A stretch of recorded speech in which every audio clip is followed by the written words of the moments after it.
We've been doing a lot. We've had a lot of interactions with dignitaries from India. We just had the Dalai Lama here a couple of weeks ago, and we're going to have Sri Ravi Shankar, who is a very prominent guru who has many, many millions of followers here, and we're talking about Indian issues in particular of late.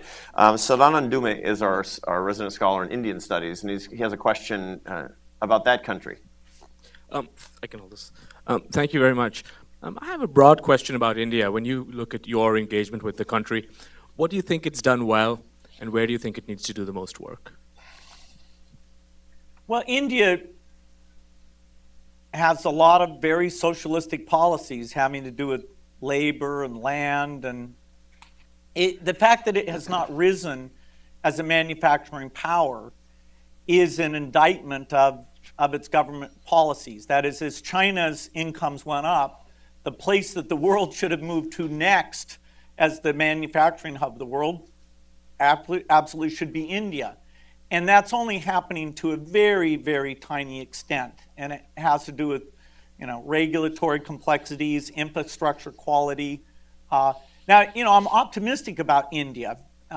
We put more into India than any country in the world. India benefits from a funny form of competition, which is competition between the states. And so, when one state really gets its act together, the other states tend to feel jealous, and they, are kind of looking at what policies led to that.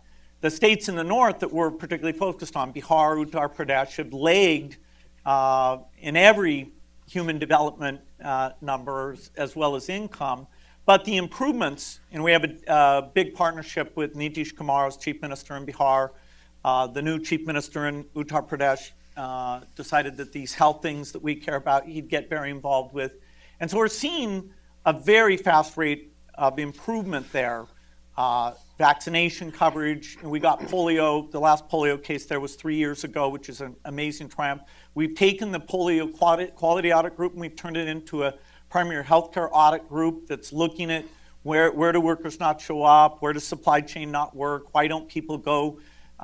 India's health is very complicated because they have a lot of these, a private sector that's very low quality, and the government hasn't figured out how to get the private sector to be high quality, and yet they haven't built the capacity in the public sector.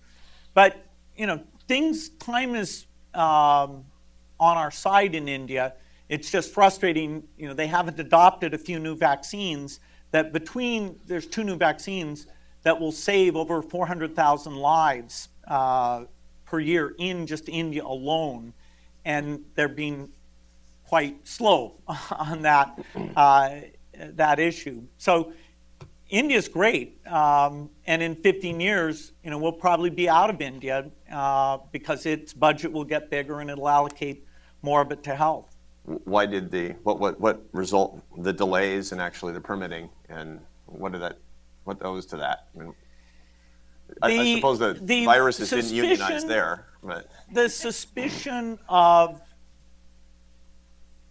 the bureaucrats really like the status quo. The way the career system works, you're much better off not to change things.